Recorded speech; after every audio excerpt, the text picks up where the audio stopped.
Não tem problema, eu vou entrar com o telefone.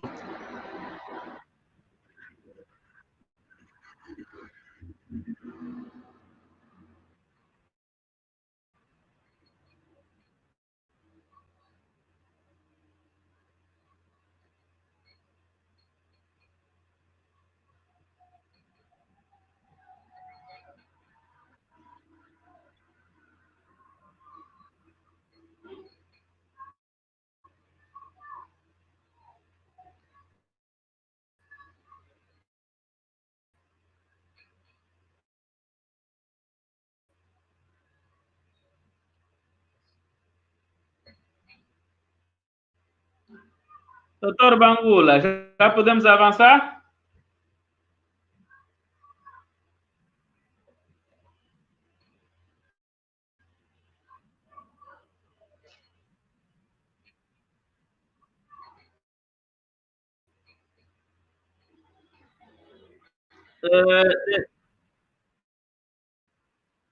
Está tá tudo muito escuro. Piorou, naquela altura teve minimamente bem. A luz do carro não funciona.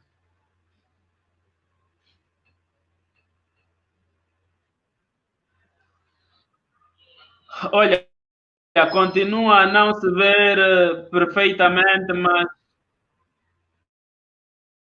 piorou.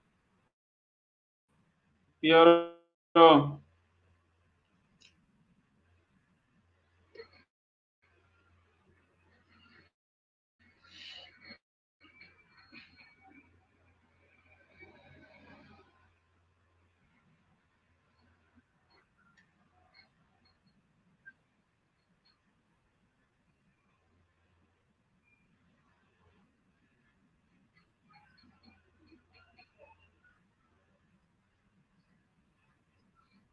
Mas se acender as luzes do carro,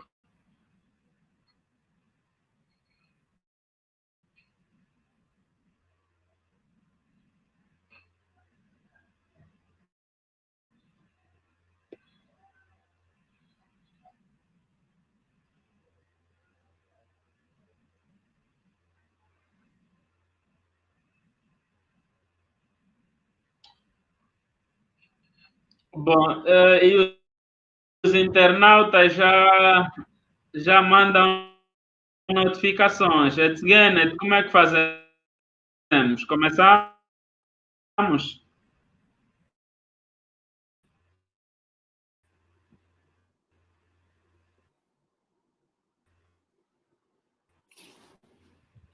Cá estou. Etgene, Consegui. já Cá estou. estamos a 20 minutos atrasados. Como é que fazemos? Começamos? Eu estou aqui, cá estou.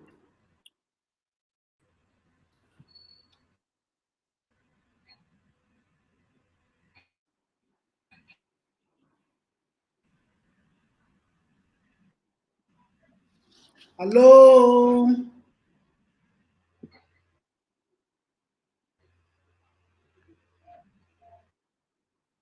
Chacamba?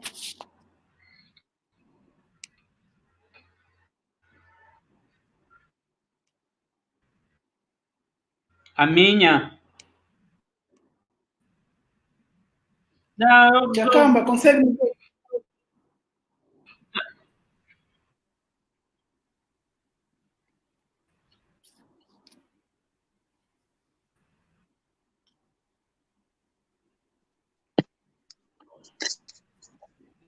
Tá, estamos mas prontos.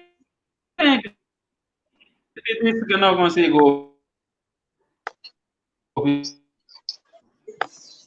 Eu nunca deixei de ouvir, menina.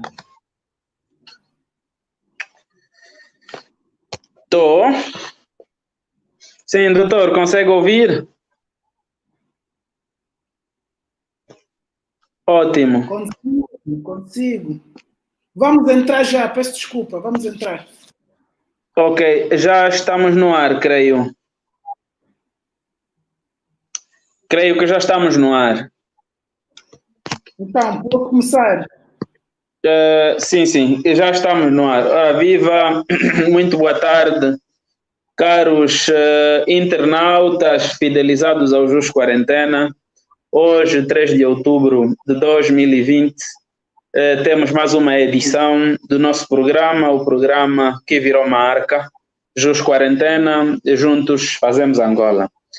Para a edição de hoje, trazemos uma temática de relevância indesmentível, por uma série de razões, naturalmente. Por um lado, porque nesta fase do campeonato em que muito se cogita aqui e acolá discussões sobre o desempenho do executivo numa altura em que se passam cerca de 3 anos desde a sua nomeação, consagra efetivamente debates em torno dos direitos, liberdades e garantias fundamentais dos cidadãos.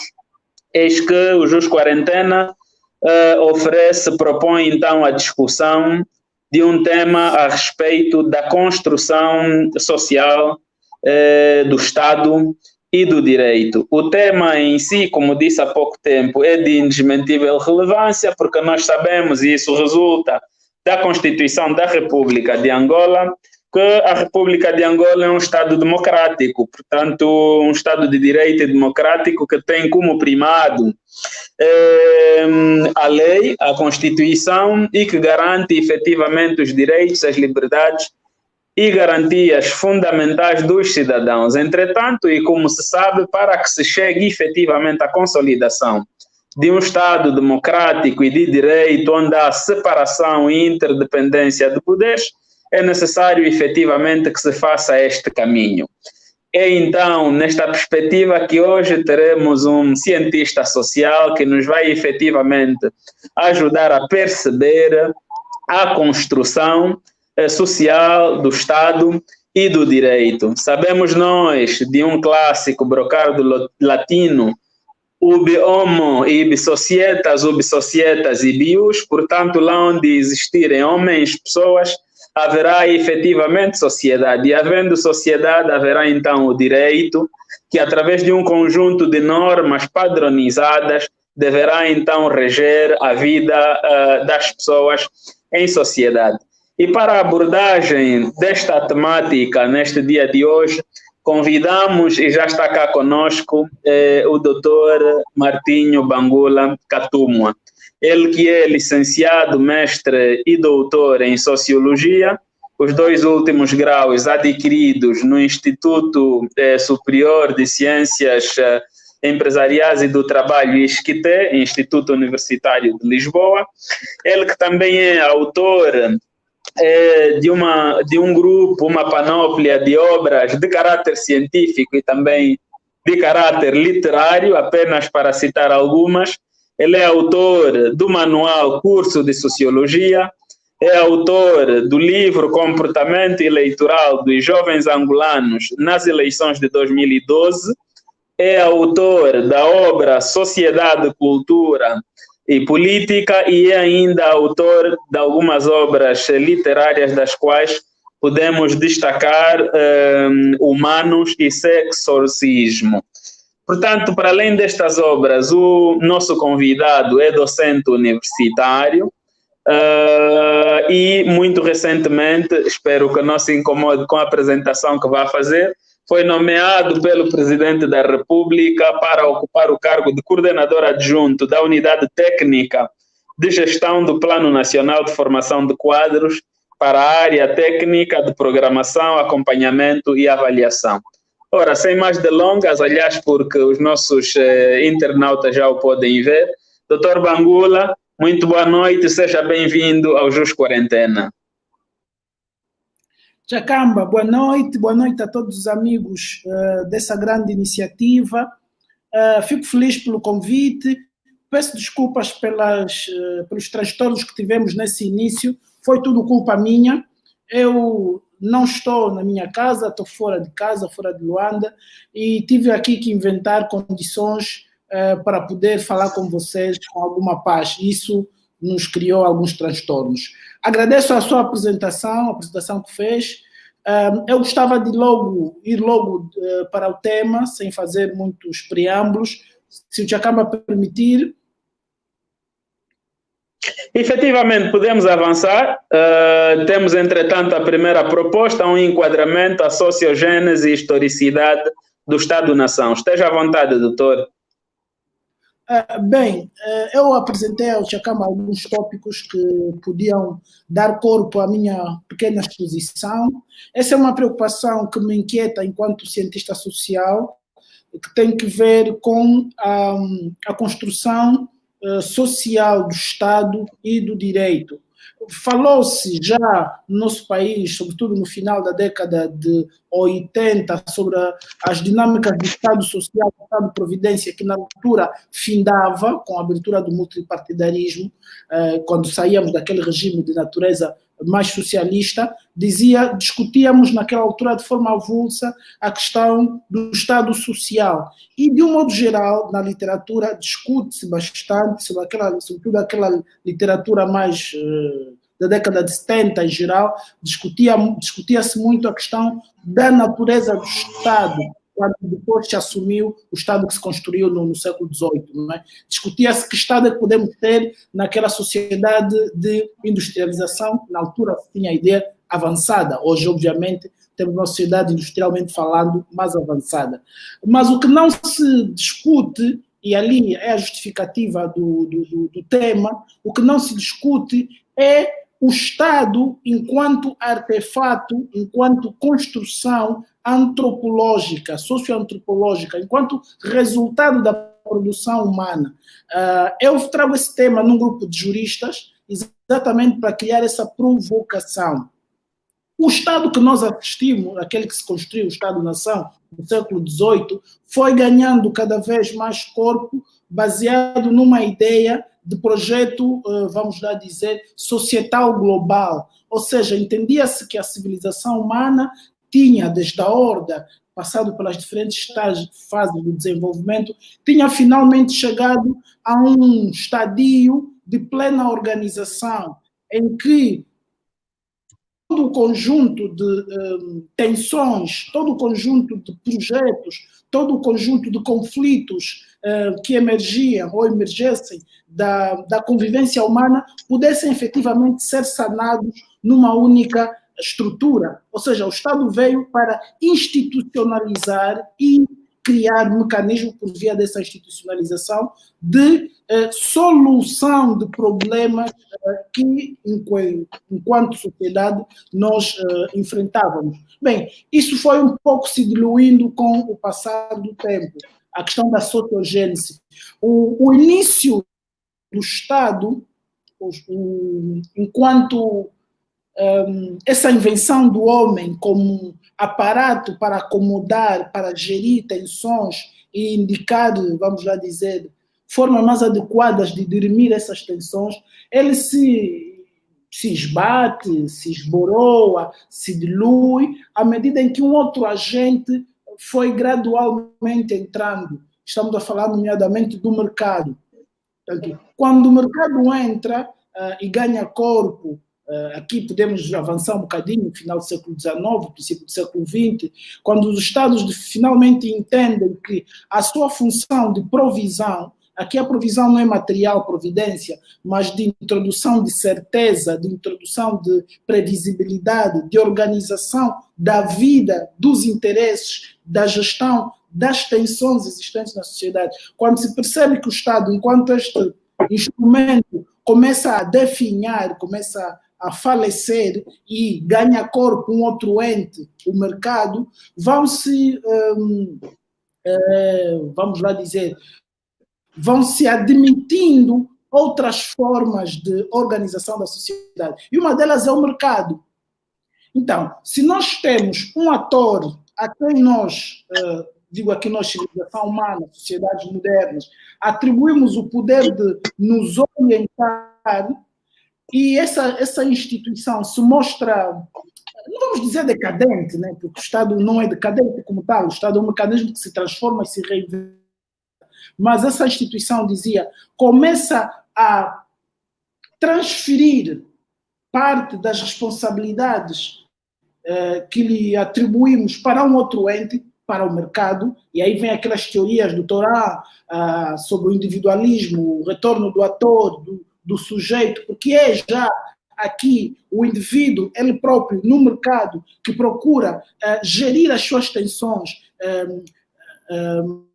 promover os seus projetos e por via dessa gestão e promoção de tensões e projetos, os indivíduos, eles próprios, como que arautos da sua própria tese, escribas das suas próprias ideias, eles projetam o seu próprio futuro, ou seja, a previsibilidade, a certeza que essa instituição, Estado, dava, acaba por voltar para a instância do indivíduo. É em sede da atuação individual do sujeito que grande parte dos problemas da nossa civilização, da nossa civilização humana, começam a ser tratados. Daí que nós vimos, assistimos a emergir no final do século passado a questão dos direitos de terceira ordem, os direitos, os chamados pós-direitos, né? Os direitos de personalidade, que acabam por introduzir, quer no espaço público, quer no plano das liberdades, uma maior complexidade. E a minha grande questão, e aqui volto novamente à essência do tema, é por que a excessiva juridicialização da instituição Estado tem, ou porquê e como, é mais como, na verdade, do que porquê. Como é que essa excessiva mecanização do Estado tem afastado o Estado do seu próprio propósito?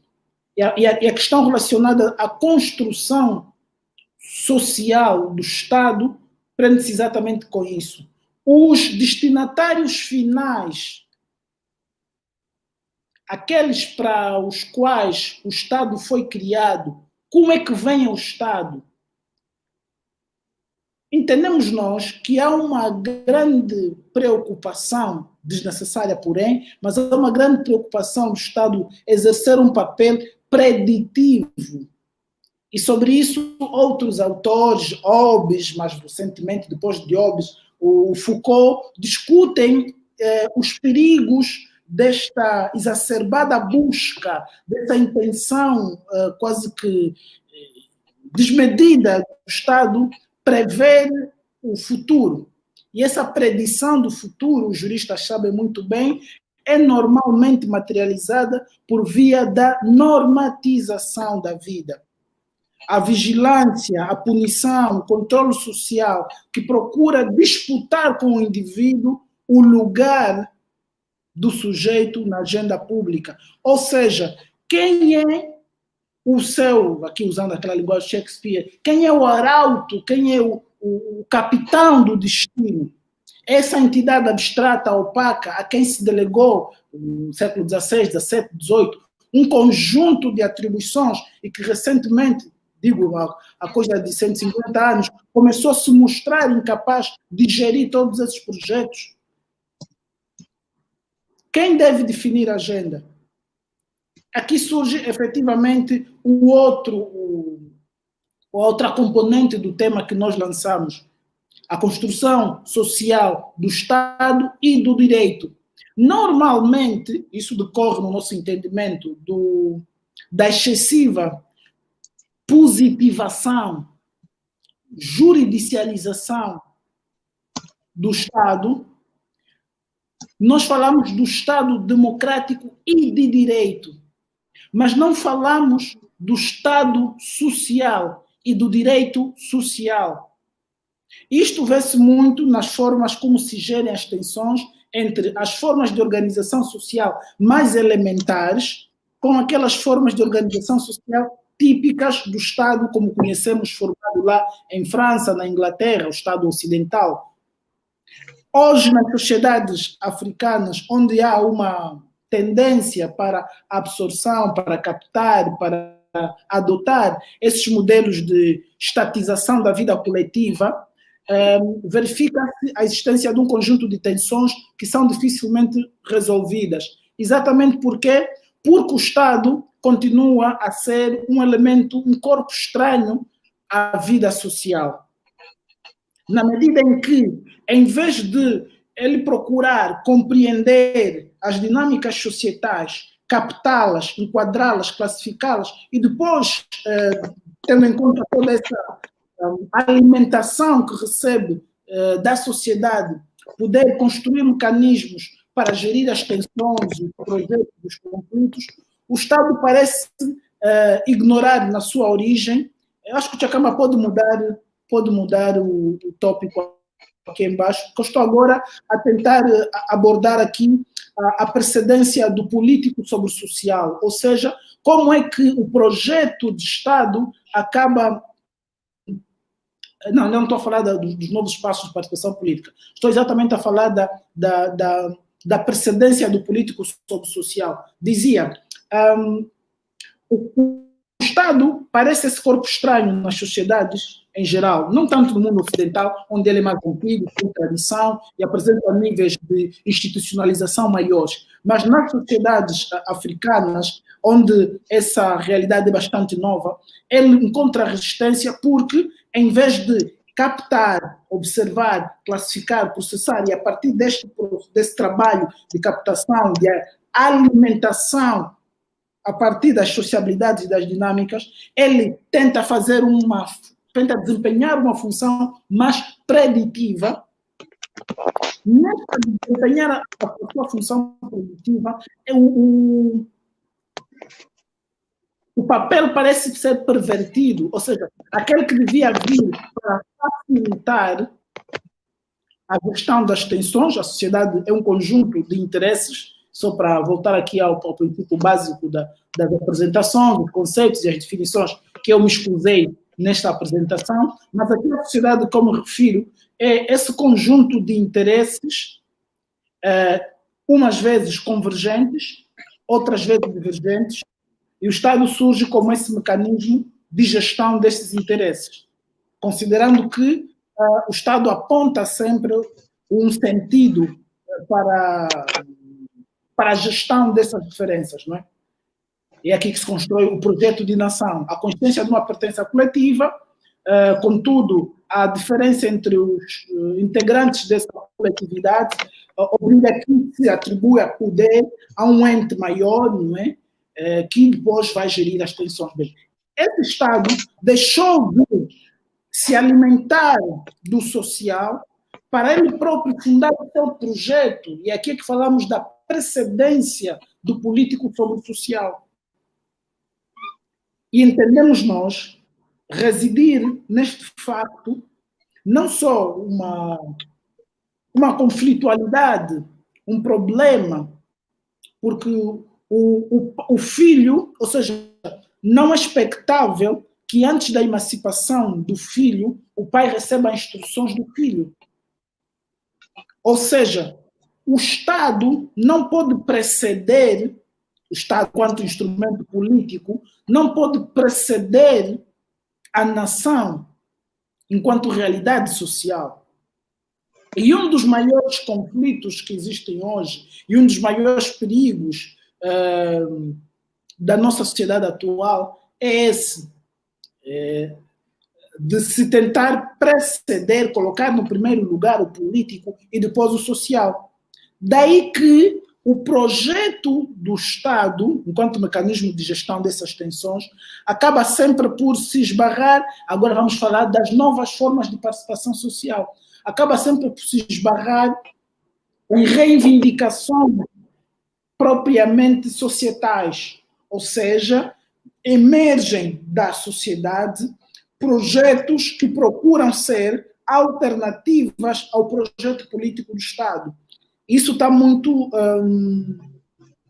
claro nos chamados direitos de terceira geração.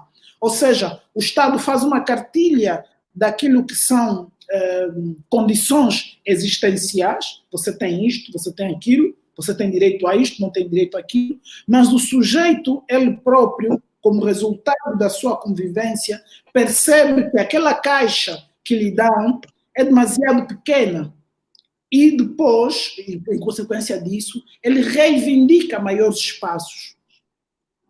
a questão da homossexualidade, a eutanásia, o aborto, questões que de facto não estavam anteriormente na cartilha do projeto político, acabam agora por serem enquadradas numa perspectiva, e aqui parece até mais uma estratégia, do próprio Estado sobreviver.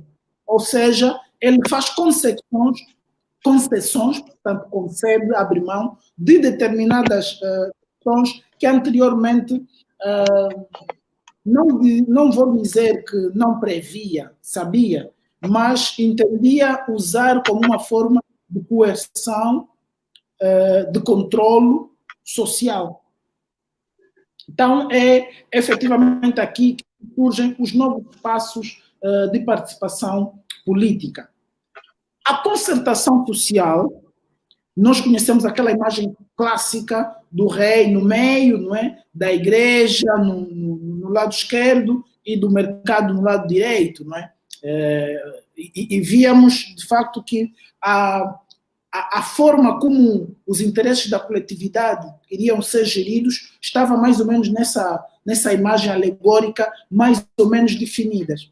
Contudo, com o passar do tempo e decorrente dessas novas agendas que emergiam do espaço societal, essas novas reivindicações, os próprios Estados foram pensando em formas de permitir maior fluxo para gerir essas tensões reivindicativas. É nesse âmbito que surgem as novas formas de participação social e política. Os movimentos sociais, por exemplo, os movimentos sindicais, as ordens profissionais, e mesmo dentro do aparelho do Estado, aqui nem tanto do Estado, mas do governo, que é uma coisa que hoje nós tratamos de forma indiscriminada, não é? Às vezes falamos de reforma do Estado, quando estamos a falar da reforma da administração pública, por exemplo, dizia, não estou a me referir ao Estado aqui em particular, estou a me referir ao governo, a administração pública, enquanto a forma mais operacional da função do Estado, começa a reconhecer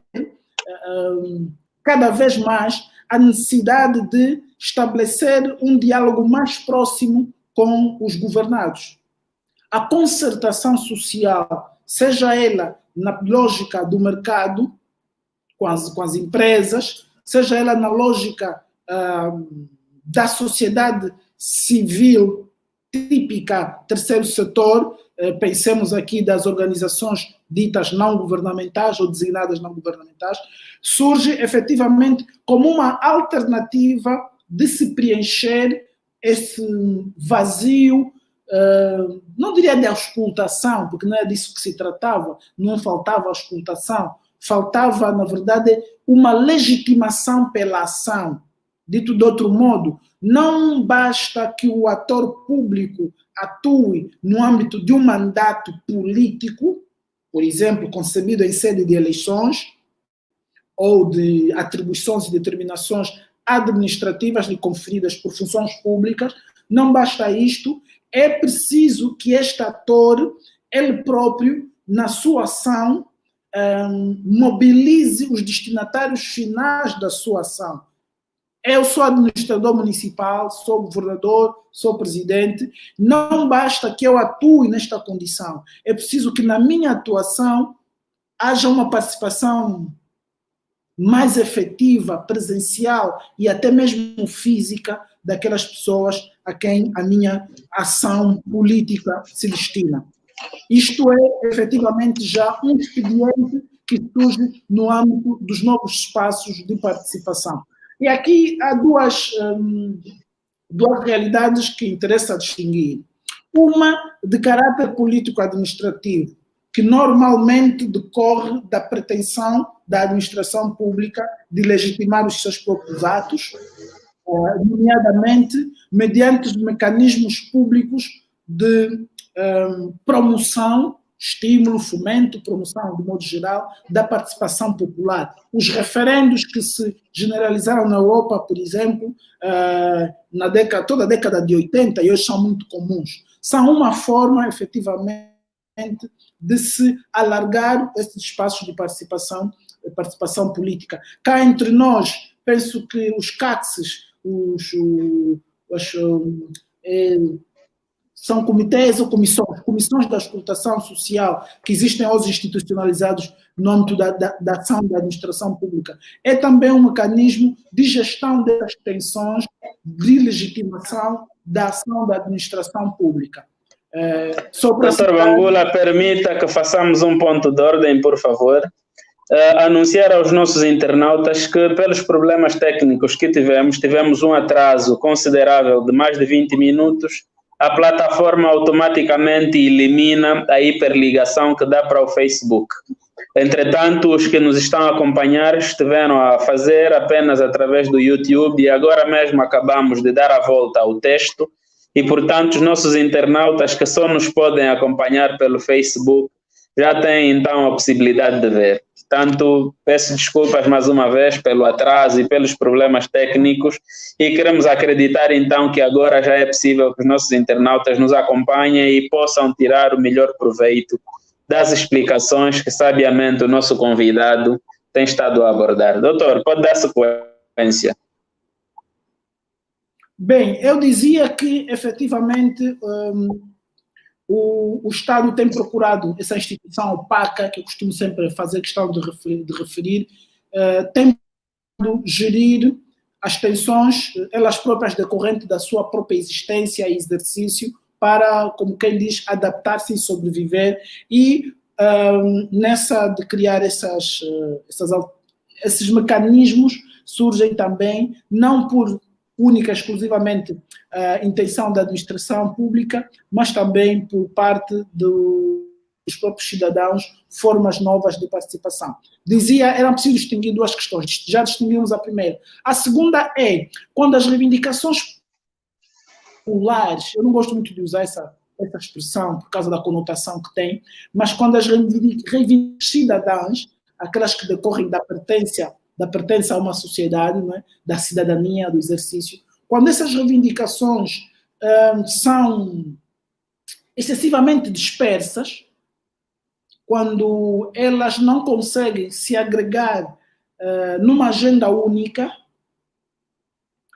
normalmente o que ocorre é uma espécie de cooptação política das pequenas manifestações que surgem a granel.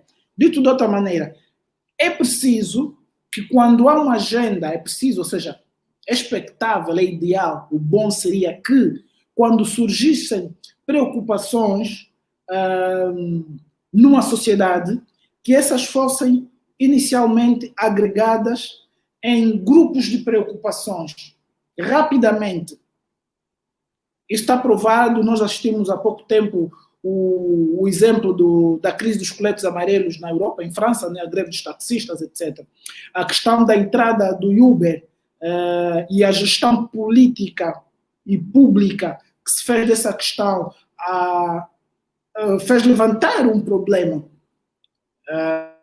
As formas tradicionais, institucionalizadas de atuação de grupos da sociedade se viam, de certa forma, ameaçadas por novas formas, aqui estamos a falar do mercado, por novas formas de atuação.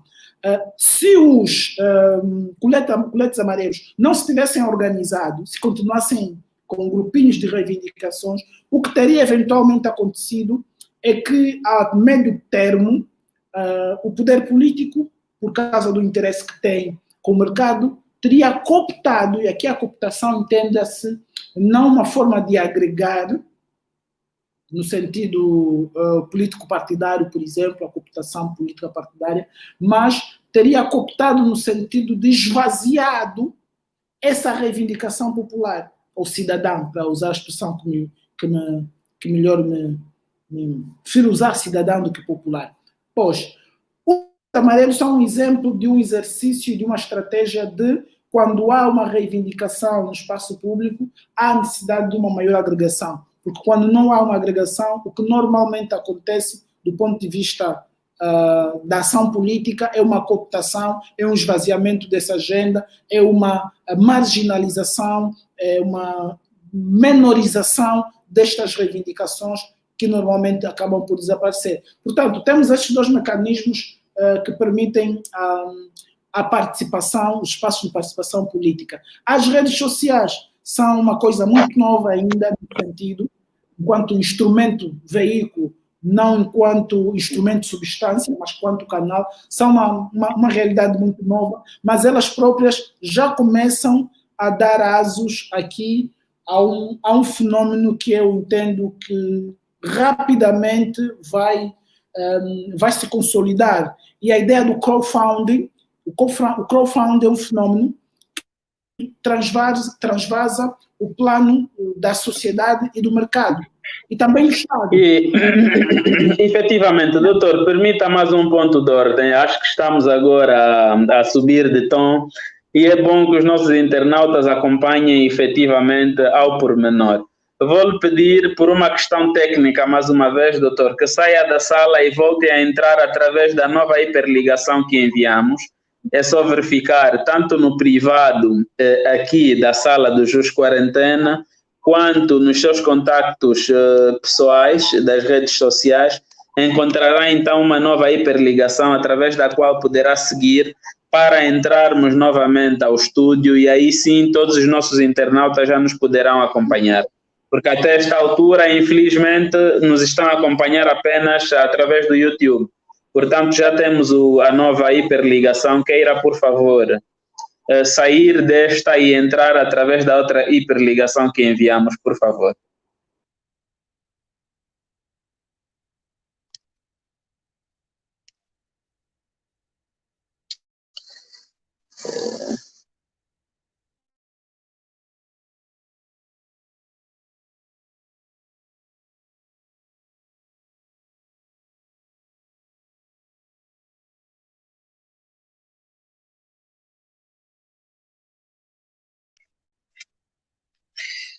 Ora, uma vez mais, estimados internautas,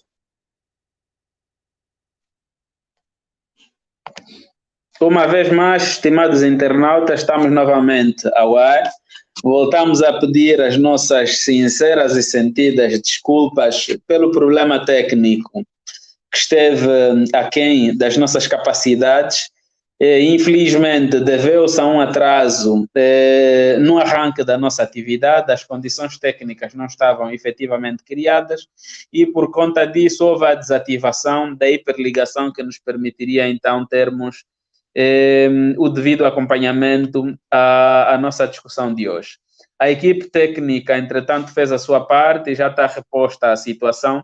Tivemos, por esta via, que voltar a aceder ao estúdio através de uma nova hiperligação. O nosso convidado está agora a preparar-se de maneira que volte à sala e continuemos, então, a nossa discussão.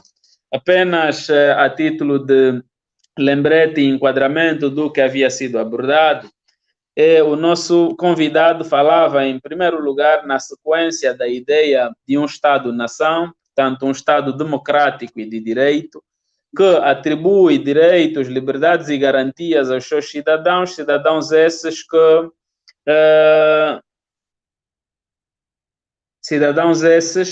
que por inerência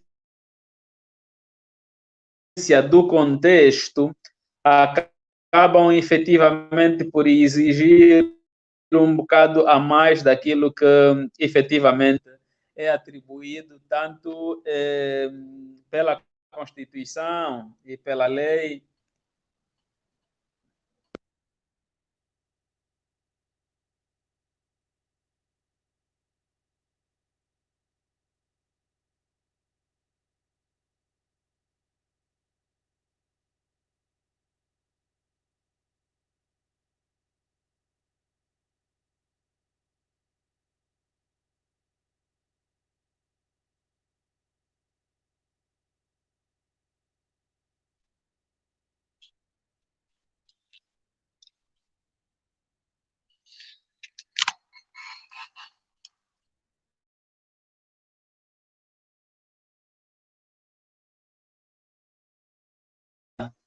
Cidadãos esses que, por inerência do contexto, acabam efetivamente por exigir um bocado a mais daquilo que são as normas preceptivas definidas efetivamente na Lei Magna, no nosso caso, a Constituição da República de Angola. É disto que falava efetivamente o nosso convidado quando se reportava aos direitos da terceira geração. Portanto, sabemos nós que a nossa Constituição atribui direitos, liberdades e garantias fundamentais, entretanto, apresenta depois também uma secção dos chamados direitos econômicos, direitos esses que não são gerados automaticamente.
Estamos no ar.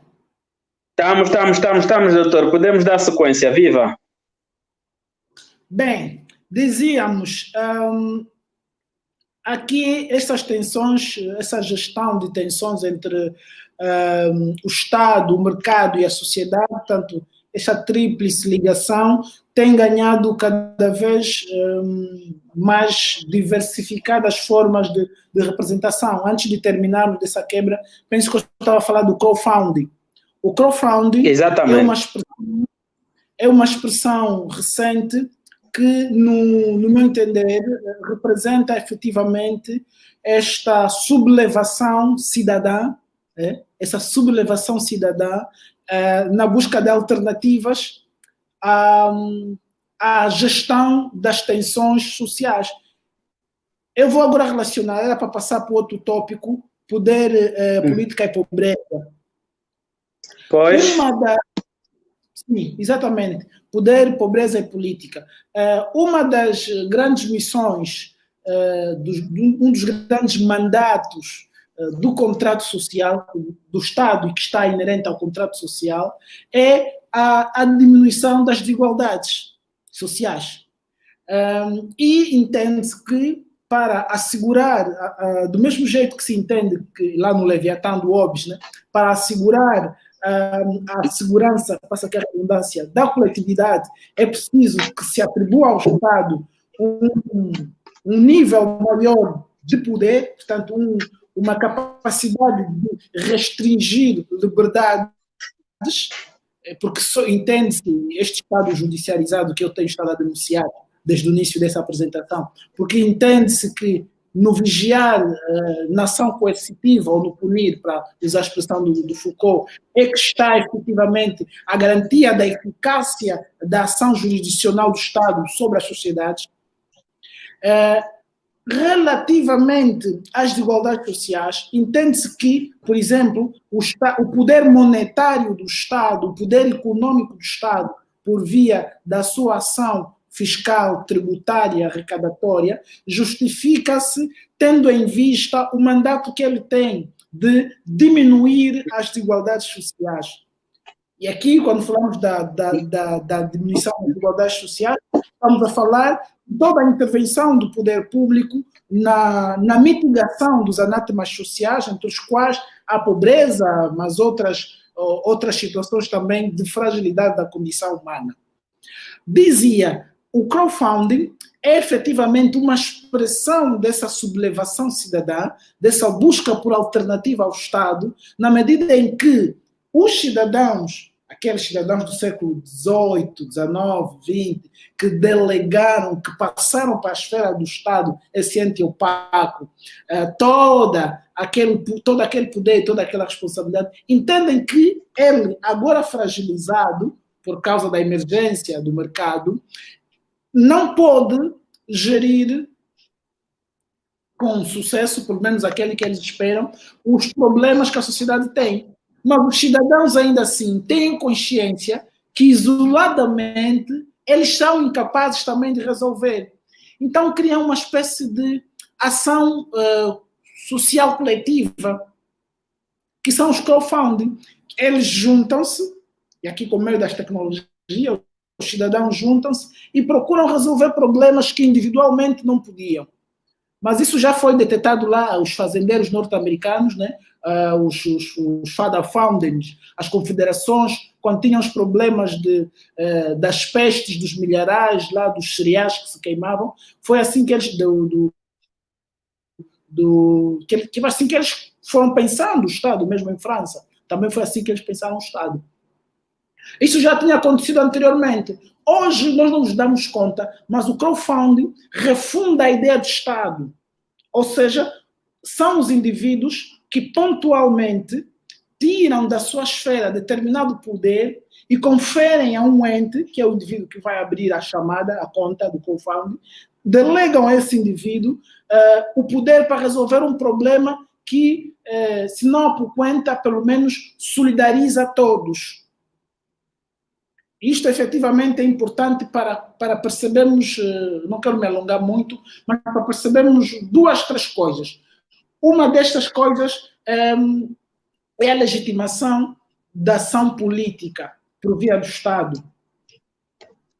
Qual é a representação social mais peculiar que se tem do Estado? E vem sendo cada vez mais recentemente denunciado por pensadores contemporâneos, Boaventura de Sousa Santos, o Noam, Foucault, só para citar esses, mas também o Clovis, o Karnal, pensadores atuais que têm estado a perceber, olhando para a história, olhando para a filosofia, olhando para o direito, têm estado a perceber como é que o nosso Estado tem se transformado e quais são as diferentes facetas do Estado. Voltando à questão, qual é a representação mais peculiar que temos do Estado? Um mecanismo de coerção social. O Estado exerce coerção sobre os indivíduos, porque entende que é no exercício da coerção do exercício da coerção que resultará a eficácia da sua ação. Esta representação social está também ela associada a interesses de grupos, ou seja, é um mecanismo de coerção ao serviço de um grupo que procura controlar a coletividade. E não é por acaso que nós, nas últimas 2 décadas, na última década, para nós muito distante, vemos uma crescente reivindicação, questionamento dos limites da atuação do Estado. Exatamente porque há uma cada vez maior consciência de que esta ferramenta, este instrumento, eventualmente pela sua excessiva judicialização, que tenho estado a denunciar aqui, pela sua excessiva normatização, interferência na vida das pessoas, na redução da liberdade.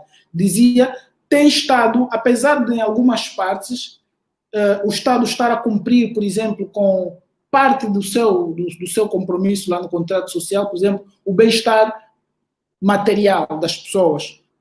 Existem sociedades, sobretudo os países nórdicos, mas alguns países também da Europa Central, que já vivem grandes níveis de desenvolvimento humano.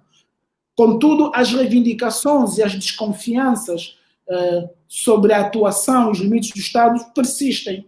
Por quê? Porque, efetivamente, a esfera da atuação do Estado não se limita ao plano providencial material, mas também ao plano providencial existencial, ou seja, existem preocupações de natureza, vamos lá dizer, de direitos de personalidade, por exemplo, aqui falando da evasão do espaço privado, da liberdade dos usos do corpo, que começam a ser reivindicados pelos cidadãos. Quantas pessoas são apoiadas, estou a falar do mundo ocidental, mas depois podemos encontrar exemplos cá em Angola, mas quantas pessoas são apoiadas para fazer ou cremação em outro país onde a lei permite, ou mudança de órgão genital, ou um tipo de transplante noutro país, são apoiados por cidadãos do país em que isso não é permitido. Portanto, há aqui uma espécie de... Aquela cooptação que eu falava antes de passarmos para esse pedaço, a cooptação, como referia, que acontece que o Estado promove quando percebe que surgem interesses dispersos que eventualmente vão contrariar a sua agenda, também é promovida, aqui nessa explicação que estou a apresentar, também é promovida essa cooptação por grupos organizados de cidadãos. Quando grupos organizados de cidadãos percebem que existe uma reivindicação que eles entendem legítima, mas não têm expectativa de ver equacionada positivamente por parte do poder público, estes cidadãos criam uma alternativa para resolver. É assim, por exemplo, nós, agora para dar o exemplo da Angola, não é? Em alguns países os cidadãos apoiam aquele jovem que quer mudar de sexo, é homem que quer ser mulher, é mulher que quer ser homem, a lei no país não permite, não se faz isso, mas os cidadãos contribuem, financiam a viagem daquele indivíduo que sai do país deles, vai no outro país para resolver. Isto não se pode procurar um exemplo mais claro não diria de sublevação da ação jurisdicional do Estado, né? Eu estou limitado nessa caixa, sou obrigado a cumprir determinadas ordens, mas não concordando com essas ordens, eu não abandono, porque tenho a ideia da pertença da nação, pertenço aqui, não vou abandonar, mas eu temporariamente quase que suspendo a minha pertença física territorial, vou para um outro território, resolvo aquela minha demanda em específico e volto. Só que aqui não sou eu, indivíduo separado, mas é ação coletiva. E é aqui que falamos do esvaziamento do Estado como uma espécie de cooptação cidadã do poder do Estado. Aquilo que seria o poder público, o Estado, estou a falar do Estado como essa estrutura opaca, mas estou a pensar sobretudo na administração pública, que quando não é capaz de dar vazão às demandas cidadãs, ela é ultrapassada à direita. Portanto, o poder público é também, nessa perspectiva, ultrapassado. E a questão da pobreza é central. A questão da pobreza é completamente central nessa disputa do poder. Por que eu dou determinado poder ou uma quantidade de prerrogativas a um ente que é incapaz de resolver questões relacionadas com a natureza com questões basilares? Portanto, o poder será tanto maior quanto for a capacidade desse ente fazer gestão, e aqui é quando falo de gestão das demandas, estou a falar de resolver, por via de políticas públicas, os problemas que existem na sociedade. Portanto, era efetivamente, por falar nisto, quanto maior o poder do ente, naturalmente mais se pode fragilizar o poder da outra parte, a sobreposição, como ia dizendo lá mais para trás, do político efetivamente ao social. Uma questão que não se cala, por uma questão até de síntese, poder, pobreza e política. Isto resultaria efetivamente na definição de políticas públicas e modelos de governação que eventualmente pudessem criar algum equilíbrio entre esses três polos. Sinteticamente, o que é que essas três terminologias podem trazer numa nova forma de perceber o Estado e o direito, doutor? Bem, o direito, enquanto forma de legitimação da atuação dos indivíduos, dos entes individuais e coletivos, tem esse condão de, primeiro, introduzir a previsibilidade nas relações sociais, mas também, e por essa previsibilidade, assegurar que os indivíduos a atuarem tenham consciência dos limites da sua atuação. A pobreza, enquanto um fenômeno concreto que resulta da condição humana, ela parte, sim, integra o contrato social. O poder do ente público, do Estado, vai ser tanto maior, como disse há pouco tempo, quanto maior for a sua capacidade de cumprir com aquilo que está no contrato. Vamos dar aqui um exemplo muito claro para as pessoas perceberem. Nós estamos agora a comemorar em Angola 1 ano desde a institucionalização do IVA. Muitos outros impostos na nossa reforma tributária estão ali para vir. Eu discuto isso de forma esparsa num texto que está no livro Sociedade, Cultura e Política, em que falo dos vários estados, né? E discuto também de forma esparsa a questão do estado fiscal em Angola. A legitimação da ação contributiva do Estado vai ser tanto mais facilitada quanto maior for a forma de gerir a demanda, redução das desigualdades. É típico ouvirmos os camionistas dizerem: olha, pagamos a taxa de circulação, mas a estrada está sempre assim. Portanto, há uma associação, do ponto de vista das representações sociais, entre o delivery e a legitimação para a demanda, para a cobrança.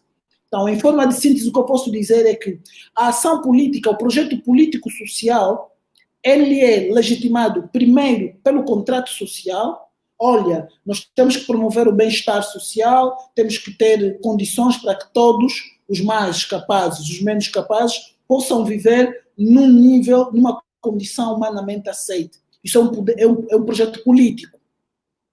Mas a concretização desse poder político precisa de um canal, de uma metodologia.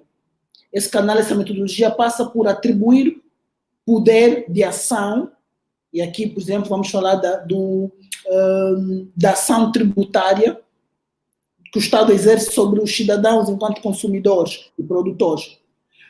Mas essa relação entre eu te dar o poder e identificarmos coletivamente o problema sobre o qual terás que atuar, vai necessitar de uma espécie de avaliação intercalar. Aquele que concorda no momento com determinado grau de poder pode logo, de imediato, no momento seguinte, discordar se a apreciação que ele tiver sobre o modo como geres essa demanda é positiva ou não. Portanto, em síntese, é isso. Há uma relação entre o poder, entre o projeto político, que é sempre coletivo, é da nação, é do grupo, o poder que se atribui ao ente para gerir as demandas, e depois a avaliação intercalar que se faz da eficácia, não vou falar tanto da eficiência, mas da eficácia das demandas, né? da solução que se dá às demandas. E, efetivamente, subscrevemos o que acaba de dizer e damos uma tônica ao ponto em que fala da Angola como se estando a transformar minimamente ou a fazer o caminho para se transformar num Estado eminentemente fiscal, onde temos uma reforma tributária que soma cada vez mais passos adiante, e em contrapeso disto verificamos então que o poder de compra, o poder de aquisição, o índice de desenvolvimento humano e a capacidade das pessoas de acederem às suas despesas e não só aos bens e serviços se torna cada vez mais efetivamente reduzida. Se repararmos, há pouco tempo falou da taxa de circulação, como não havendo já de um tempo a esta parte a correlação entre a contribuição que os utentes da via pública, que sejam titulares de veículos motorizados, fazem, e em contrapartida reclamam, por exemplo, por não existirem boas condições das redes viárias.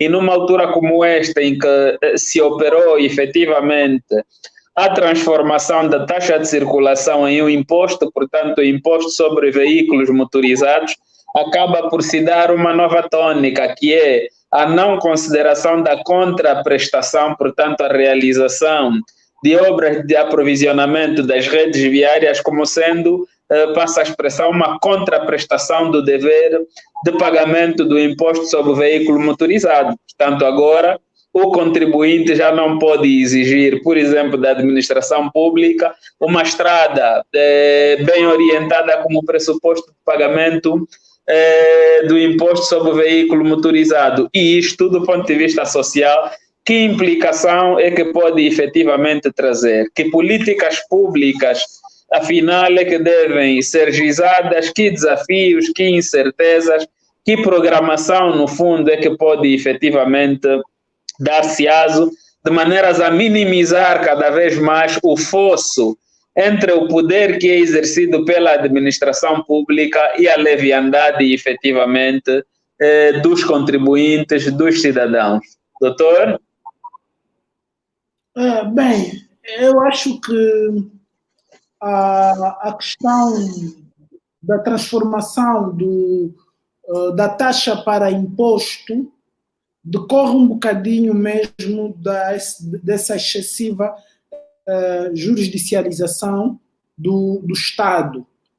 Entende-se que é mais fácil impor que educar as pessoas, porque me parece que o que orientou, ou se não orientou, mas perpassou a ideia dessa conversão de taxa para imposto, foi aquela ideia relacionada com a eficácia, no caso a ineficácia dessa ação medida do Estado, ou seja, as pessoas eram livres, tinham um grau maior de liberdade, se pagam ou não. Quando uma taxa, reduziram este grau de liberdade, transformando num imposto. E é isso que tem acontecido historicamente com a ação da administração pública no mundo todo. Há uma espécie de... O Leviatã típico, não é? de abocanhar da liberdade dos cidadãos a pala desse argumento da eficácia da ação da administração pública. Ah, não, se as pessoas forem livres, depois não contribuem, essa medida não é eficaz. Nós estamos a fazer assim porque dessa forma aumentamos o grau de eficácia dessa medida. Bem, há outras formas, e esse é o entendimento dos sociólogos, poucas vezes tidos nessas conversas, quase nunca são tidos nessas conversas, porque se entende que o Estado é uma questão dos juristas, né? O Estado é um instrumento de controle, de coerção, de normas. Então, são juristas, isso acontece muito no mundo todo, sobretudo em países novos como o nosso, em que pensa-se que tudo se resolve com leis e que as pessoas são nécias, não? As pessoas não vão perceber, explicar isso às pessoas é muito trabalho, faz uma lei e as pessoas têm que fazer o que está na lei. E essa perspectiva efetivamente leva-nos a essa situação. Bem, isso é um comentário. Agora, indo efetivamente à questão que me coloca, eu entendo que é legítima a reivindicação dos atores públicos por uma estratégia mais eficaz da sua ação, porque no fim de contas são eles próprios que serão avaliados.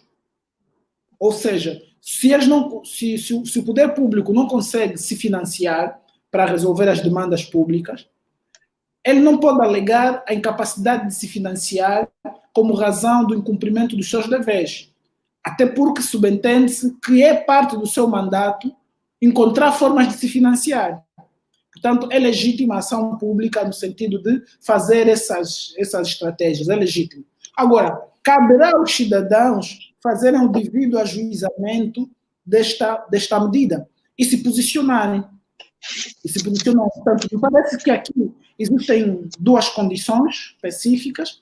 O poder público tem um mandato, tem uma tarefa, e vai procurar sempre, dentro dos limites da Constituição e da lei, atuar. Os cidadãos, igualmente, têm direitos que são desassistidos constitucionalmente e também deverão atuar. No nosso caso particular, me parece que a questão é um bocadinho mais complexa, mas eu não queria me alongar sobre esse tópico. Portanto, estava já a tentar fazer, irmão Chakamba, estava a tentar fazer já uma súmula do que...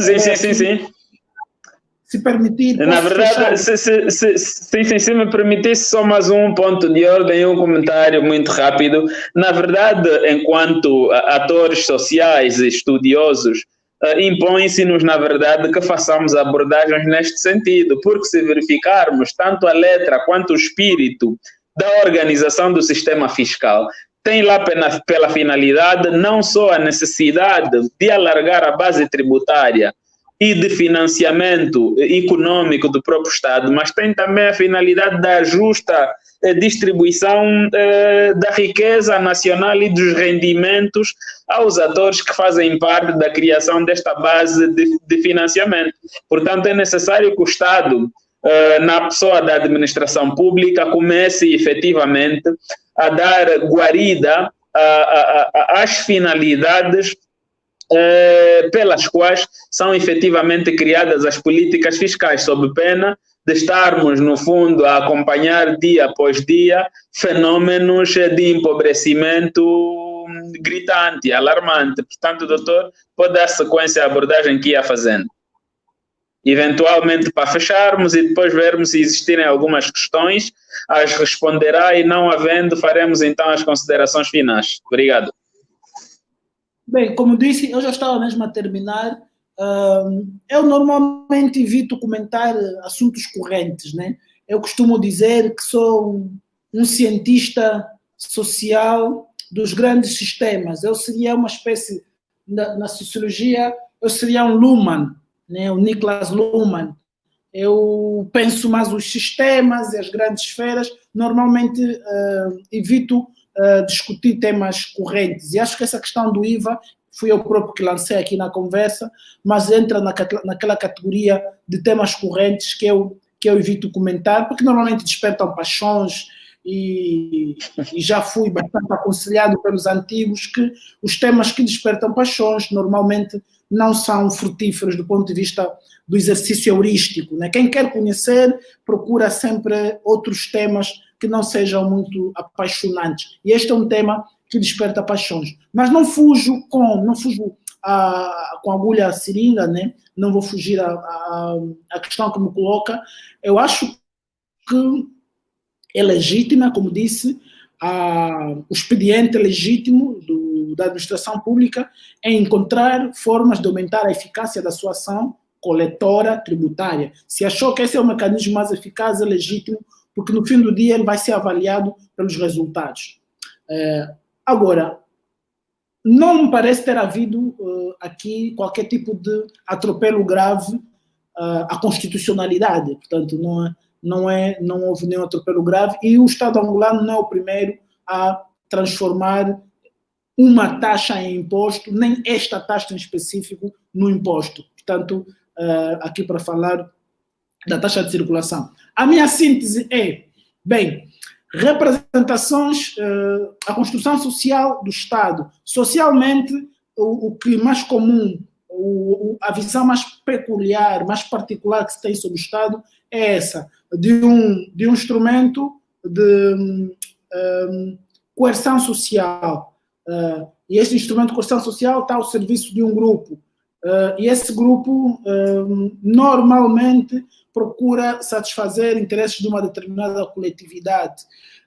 Contudo, o Estado, por ter em muitos territórios, em muitas latitudes, ter um rosto excessivamente jurídico, tem se revelado cada vez mais incapaz de captar as dinâmicas emergentes da sociedade. O Estado normalmente está sempre atrasado. Calcula-se, por exemplo, o Estado angolano está mais ou menos 35, os meus cálculos, 35, entre 25 a 35 anos desfasado da sociedade angolana. Nós estamos agora a assistir uma reforma da administração pública que procura efetivamente diminuir esse gap do tempo social, né? O tempo social, o tempo do Estado, o tempo da sociedade é sempre desfasado. Por quê? Porque os mecanismos de coerção, de repressão, são sempre pesados, têm máquinas burocráticas muito pesadas e levam tempo a se adaptar. Já as dinâmicas societais são sempre mais vivas, mais vibrantes e se atualizam mais rapidamente. Daí que há uma espécie de tensão insanável entre o Estado e a sociedade. E os governos que ficam no meio são os que levam sempre. Por quê? Porque o tempo social é um tempo mais fluido, mais veloz. E aqui, essa é uma reivindicação dos sociólogos, e é uma coisa que eu apregoo sempre que posso, é que se nós pensarmos num Estado menos jurídico, mais facilmente teremos um Estado mais sensível ao social. E isso vai permitir que o tempo social, o gap do tempo social entre o tempo do Estado e o tempo da sociedade seja menor. E quanto menor for esse gap, penso que menores serão as desigualdades sociais. E a redução das desigualdades sociais é sempre um indicador da eficiência e da eficácia da ação da administração pública, que, em última ratio, também reflete a qualidade da estrutura de Estado que temos. Agora, o direito, e o Chacama deve estar recordado daquele livro da Alice, né, do Boaventura Sousa Santos. Tem textos muito interessantes em que ele discute, discute no que é que se transformou o direito, não é? Transformou-se essencialmente num mecanismo promotor de desigualdades. Porque, os juristas todos que estão a me ouvir, depois vão me apedrejar, porque diferente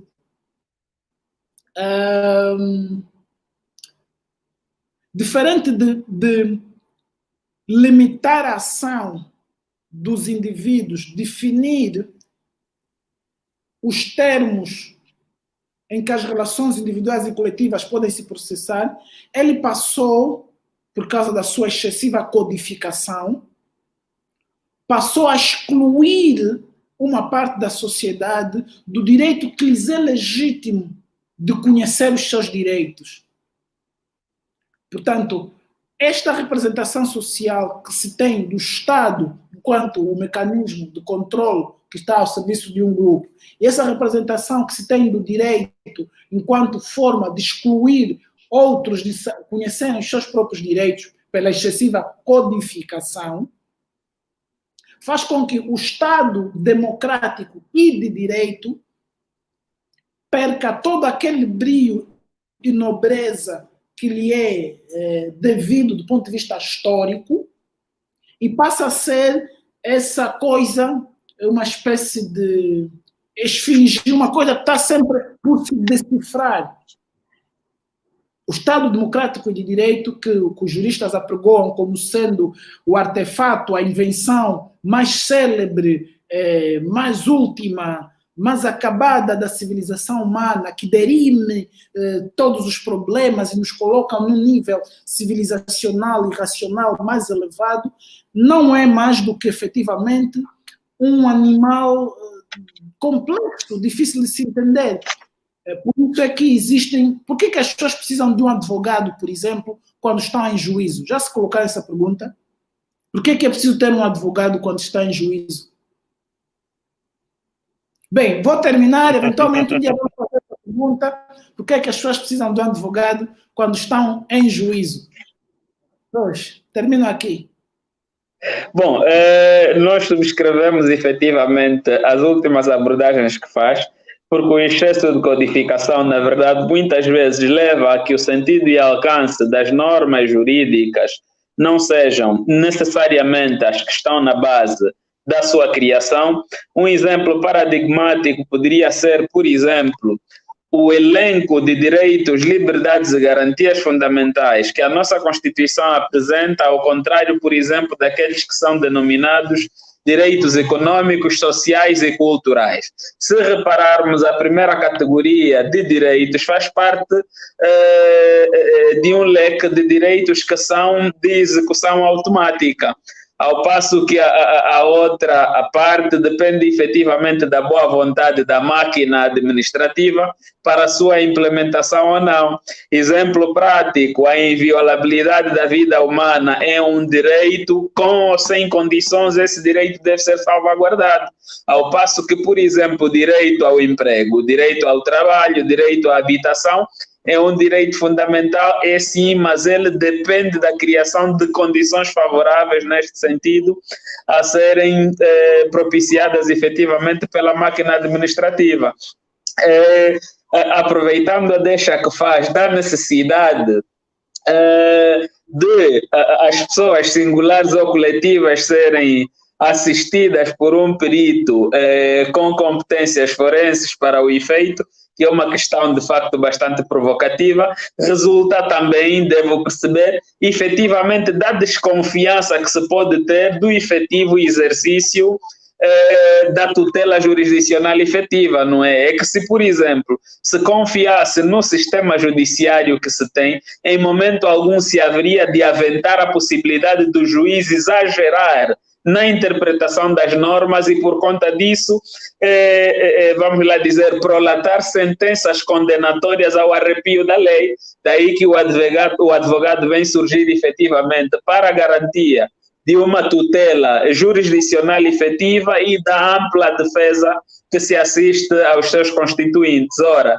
se não fosse o excessivo expediente de legalização e codificação, provavelmente isto tivesse outros desdobramentos. Uma outra realidade, por exemplo, que ao nosso contexto poderia fazer sentido, é o revés que normalmente se faz entre o direito positivo e o direito consuetudinário. Há efetivamente questões culturais que geram bastantes conflitos, não só de jurisdição, como também de interesses, se verificarmos que as nossas culturas, as nossas tradições têm os seus expedientes próprios para a regulação dos problemas e contendas que podem efetivamente surgir no seio social.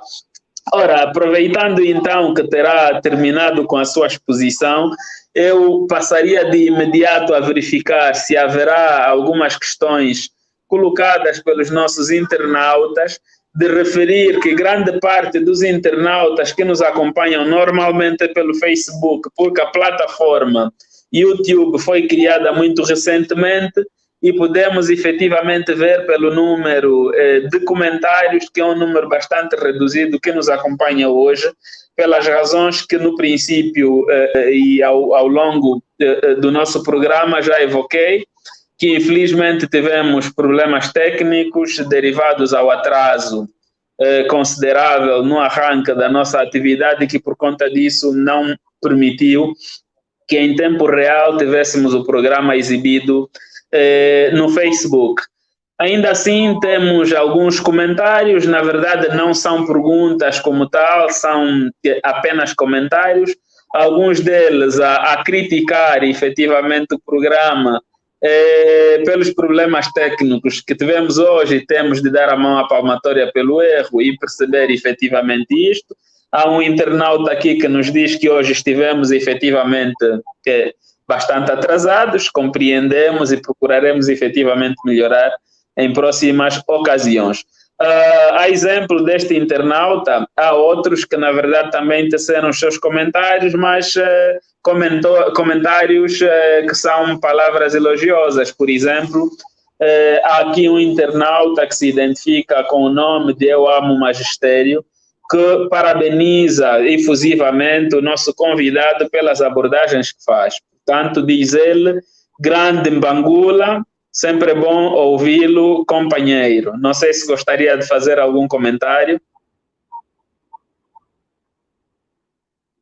Obrigado pelas palavras, mas essa questão da telemática é sempre muito tépida, né? Sabe pouco. Bom seria termos oportunidade para uma interação maior. Talvez, no outro dia, quando vocês entenderem, faríamos uma coisa mais bem preparada. Eu, agora, em formas de justificação, penso que já temos tempo para falar com Vagar. No dia em que me fizeram o primeiro convite, eu tinha marcado para sair com a família, para ir para um certo lugar. Só que acabei não indo, não fui. E marquei, reagendei para hoje. Entretanto, eu não me sentir bem, voltar a dizer-vos, não, vamos adiar outra vez, etc. Então, preferi mesmo fazer aqui, e as condições não consegui criá-las em tempo, né?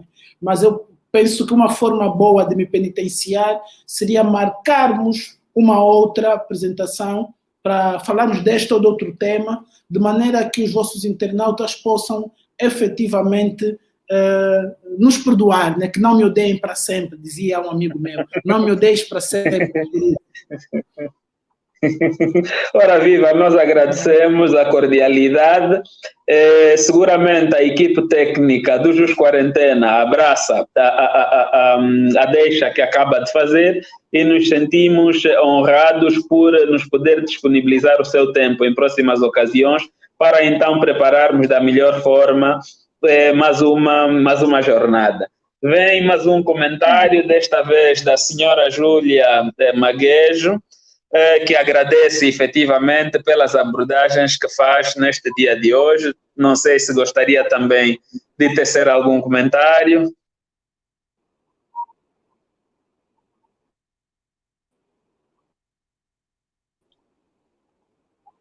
Caso não, então podemos avançar, porque já agora começam a surgir algumas questões.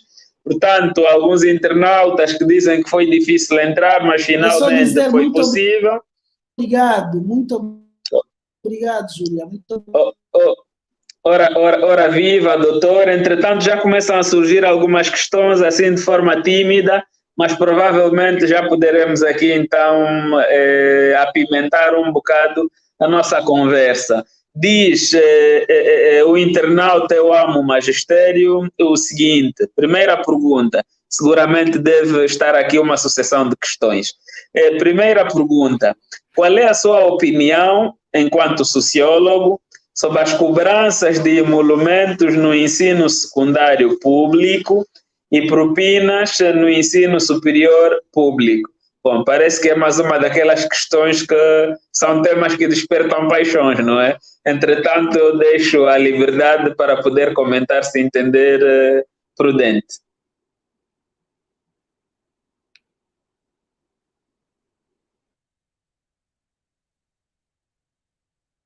Sim? Sim, sim.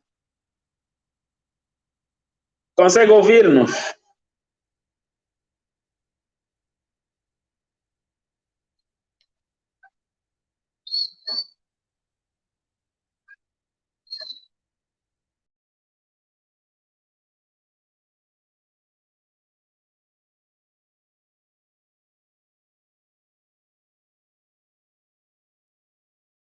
Sim, doutor, consegue ouvir-nos? Está no stream.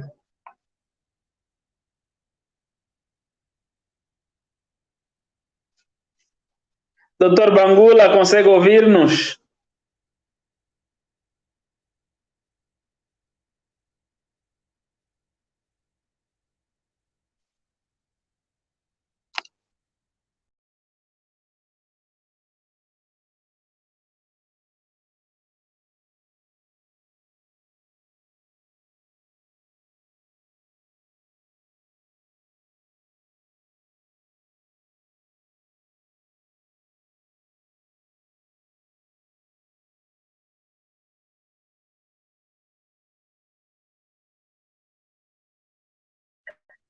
Parece que perdemos mais uma vez o nosso convidado. Doutor Bangula, consegue ouvir-nos?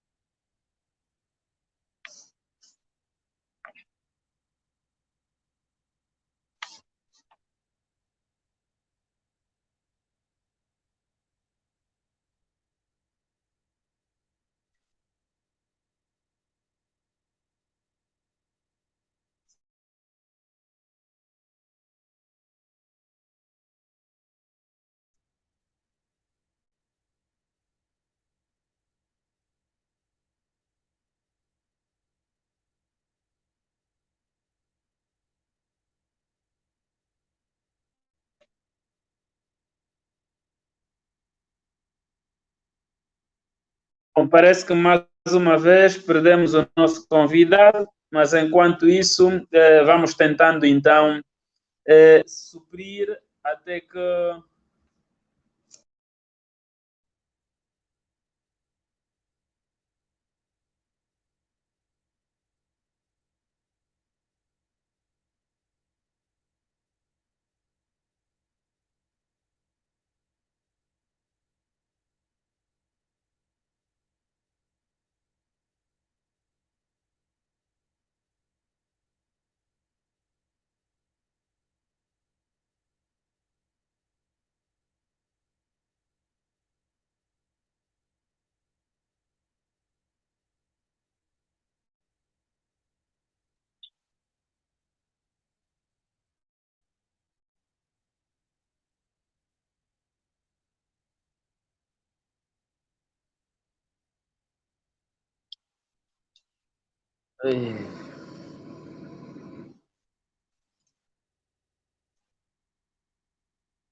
Bom, enquanto o nosso convidado não entra, se calhar faremos alguns comentários às questões que foram colocadas. Portanto, a primeira questão do nosso internauta, eu amo o magistério, tem que ver com uma política que foi recentemente adotada pela administração pública, no sentido de serem taxadas propinas, seja no ensino geral, seja no ensino universitário. Ora, numa altura como esta, em que, enfim, a capacidade, o índice de desenvolvimento humano, a capacidade de aquisição aos bens e serviços por parte da nossa população é cada vez menor, isto propiciado pelo facto de que as divisas, as moedas estrangeiras, que normalmente são a fonte de aquisição dos bens e serviços, já que o nosso país vive grandemente de importações, faz com que, independentemente de ser uma medida que faz parte do leque das possibilidades de o Estado se autofinanciar para acorrer as suas despesas, é daquelas políticas que, independentemente de qualquer que seja o objetivo a ela subjacente, gerará sempre algumas contundências, aumentará efetivamente o nível de empobrecimento das populações, aumentará efetivamente o fosso entre o poder de imposição da máquina administrativa e a possibilidade de exigência da prestação de melhores serviços por parte da administração, mas o que é certo é que a medida está aprovada, a medida será implementada um bocado ao jeito daquilo que se diz ius impere. Portanto, a nós, enquanto cidadãos, bastará das duas tomar posição ou seguirmos a medida. Parece que já temos o nosso convidado de volta. Vamos inseri-lo então à página. Ótimo, está de volta. Doutor, assim muito rapidamente, apenas para tecer algum comentário. Sobre? Temos a pergunta colocada na tela, pode ver, eventualmente lê-la silenciosamente e reagir. Bem, enquanto olha, sociólogo... Esta também é daquelas questões que caem naquela categoria de temas correntes que eu não comento, mas ainda assim, caindo naquela categoria, farei o mesmo que fiz com a outra que cai na mesma categoria. Bem, o Estado, a administração pública, tem, nos limites da lei e da Constituição, prerrogativas para buscar financiamento da sua própria atividade. Portanto, me parece ser uma medida legítima. Agora, a sua razoabilidade não me cabe ajuizar, né? Como disse os cidadãos. Como sociólogo, essa é a minha opinião. Reconheço a legitimidade do poder público de fazer recurso a esse tipo de prerrogativas para se financiar, né? Porque se formos perguntar para que serve esse dinheiro, vão nos dizer que esse dinheiro é exatamente para financiar a atividade das escolas e do ensino. Bom, provavelmente a segunda pergunta teria gerado mais discussão. O nosso internauta já apresenta um comentário questionando se não acha que a decisão anterior não poderá contribuir para aumentar o fosso das desigualdades. Aí sim, seguramente já poderia ser uma abordagem sociológica. Essa é uma pergunta / comentário que de facto tem mais interesse, não é? A grande questão que se coloca aqui é como é que o poder público vai equacionar esta dualidade, este dédalo, né? Se por um lado tem a necessidade de, na persecução do bem da coletividade, se financiar, por outro lado, deve ter também consciência, deve ter ciência, deve considerar, sobretudo, que não pode, ao prosseguir o bem coletivo, aprofundar desigualdades, ou seja, tomar decisões que venham eventualmente prejudicar. Mas, em última ratio, a ação pública é ela própria voltada para a maioria. Ou seja, aqui esta medida beneficia mais do que prejudica, ou seja, de outra maneira, beneficia mais pessoas do que prejudica pessoas. Portanto, aqui, efetivamente, as medidas nunca são universais no seu alcance. Elas impactam mais umas do que outras pessoas. E a racionalidade do poder público deve ser sempre nesse sentido de equacionar o mal menor. O dinheiro que se recolhe, as cobranças que se fazem, elas vão efetivamente se refletir no alargamento da base de recrutamento para as escolas, na melhoria da qualidade, não vão, vão excluir quem não puder contribuir. Eu não conheço esse regulamento, por isso não queria comentar no detalhe, mas até onde me parece ter ciência, quem não puder contribuir não deixa de assistir aulas, não creio. Portanto, essa questão das desigualdades, não estamos a falar propriamente de exclusão social. Quem não pode pagar não assiste aula. Não penso que não se trata. Acho que essas contribuições são facultativas, não sei. Era bom conhecermos o regulamento para percebermos, porque algumas contribuições podem ser facultativas. Neste caso, não se aplica a questão da exclusão social ou da promoção das desigualdades. Mas esse fica um tema para outra ocasião. Poxa, viva, viva, viva. Portanto, o mesmo internauta depois coloca uma questão que lhe haveremos de remeter ao dia 17 de outubro, onde o tema a ser abordado no Jus Quarentena será efetivamente o investimento privado e as privatizações das empresas públicas. Portanto, mais do que colocarmos aqui esta questão para abordagem, remeteríamos o nosso internauta para o direto do dia 17 de outubro. Entretanto, se quiser fazer algum comentário, doutor, esteja à vontade, senão vamos para uma outra questão, selecionamos mais uma e depois então terminamos com o nosso programa, embora já tenhamos aqui cerca de 12 questões nessa altura, mas já se faz também algo tarde e se calhar selecionamos uma ou outra e fechamos o programa. Bem, eu por acaso sou daquelas pessoas que apoiam o programa de privatização de privatizações do presidente João Lourenço. Não vou entrar em detalhe porque o tema já estamos aqui há algum tempo, mas rapidamente sim, a minha opinião é que o trabalho deve prosseguir, porque o Estado não é uma empresa, o Estado não deve estar no mercado assim de forma excessiva. Portanto, as privatizações vão financiar o Estado e vão permitir financiar o Estado e vão permitir que a economia funcione. Não quero comentar muito, mas eu apoio o programa de privatizações do governo, sim. Bom, portanto, vamos para uma última questão. Sim, sim. Só mais duas. Só mais duas. Vamos ok, ótimo. Se vamos a mais duas, então, eis que surge a primeira. Angola já é um Estado social ou a caminho de selo? Que comentário se oferece fazer? Bem, todos os Estados têm Estado social. O Estado tem várias facetas.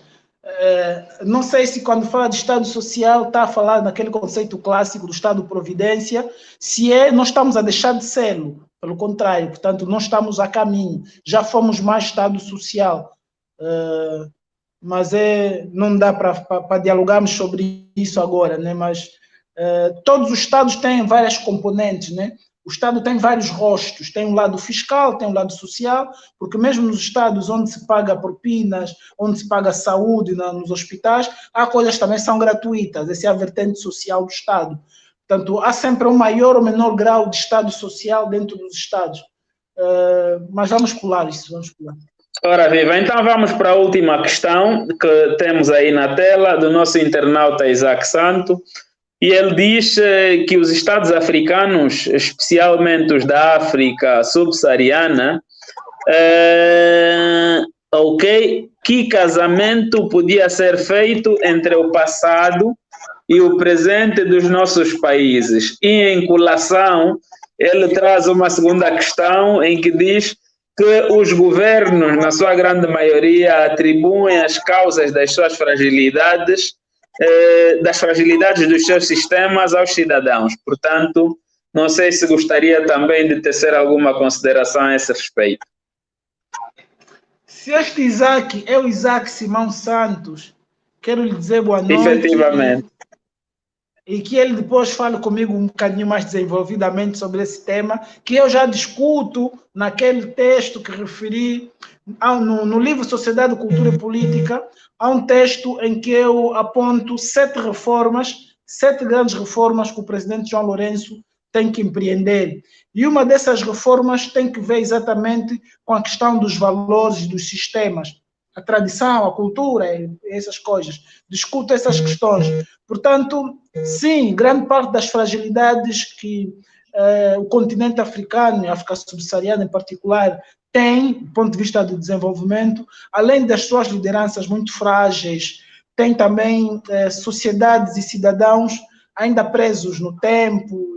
Ou seja, nós ganhamos mais com a reforma do que com a preservação. Mas essa é uma conversa muito polêmica e que desperta sempre paixões, não é?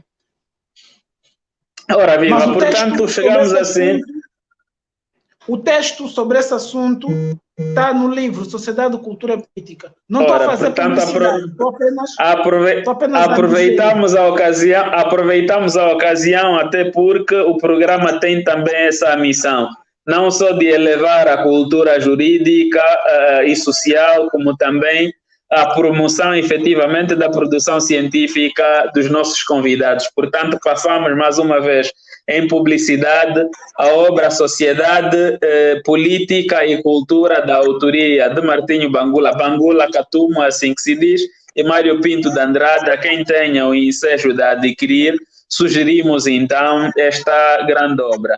Bom, chegados então ao fim, gostaríamos que tecesse as considerações finais, muito sucintamente, e que depois dedicassem um minuto algumas palavras de apreço ou similares a quem entender por passar efetivamente neste nosso espaço no dia de hoje. Tenha então a palavra, doutor.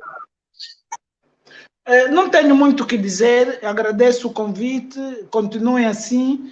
Eu fui sempre um promotor daquilo que eu chamo do ativismo acadêmico, né? Eu agora, por causa da minha atividade profissional, estou um bocadinho afastado das redes sociais, tenho pouco tempo para o trabalho e para a família, mas o trabalho que vocês estão a fazer é algo que eu gosto de fazer. E se vocês forem o meu story no Facebook, vão encontrar coisas que eu fiz no passado, promover o debate, a academia, essas coisas me mexem muito. Hoje tenho pena, não tenho muito tempo para fazer isso, mas sempre que vejo vejo alguém, um grupo, uma pessoa a fazer, e eu me poder juntar pontualmente, como fiz agora, junto-me sempre, e essa disponibilidade continuará aberta. Chacamba e a outra menina, como é que se chama?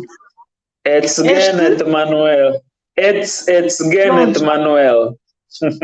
Esquece. Depois daremos uma extra. Pois, agradecimento a Manuela, agradecimento a ti e ao Sandala. Foi Sandala que falou comigo. Exatamente. Exatamente. A doutora Brian Sandala. Ótimo. Portanto, chegamos assim ao fim de mais uma edição do nosso programa. Ainda existem muitas questões feitas, mas como combinamos, seria aquela última, então terminaremos por aqui. Agradecer a todos os internautas que nos acompanharam dos mais variados pontos do universo. Voltamos a pedir as nossas sinceras desculpas por alguns desfazamentos ao longo do programa e esperamos que em próximas ocasiões possamos então, vamos lá dizer, suprir as lacunas que foram evidenciadas hoje. Agradecemos ao Dr. Martinho Bangula por aceder ao nosso convite, agradecemos também aos parceiros do Jus Quarentena, ao Erangola, a Opus Académios, a Yala, a Jumbai TV, a BM Designer, Compliance Público no Brasil e a PetroShore, Compliance para Todos, e também a Julo Angola. Doutor, gostaríamos então que permanecesse por pelo menos 1 minuto e meio na sala, apenas para tecermos uma última consideração, enquanto então encerramos o programa. A todos, o meu muito obrigado em nome da equipa Jus Quarentena. Tenham todos uma noite abençoada e até ao próximo sábado, em que haveremos de abordar a matéria sobre as providências cautelares em época de Covid-19. Muito obrigado e até a próxima.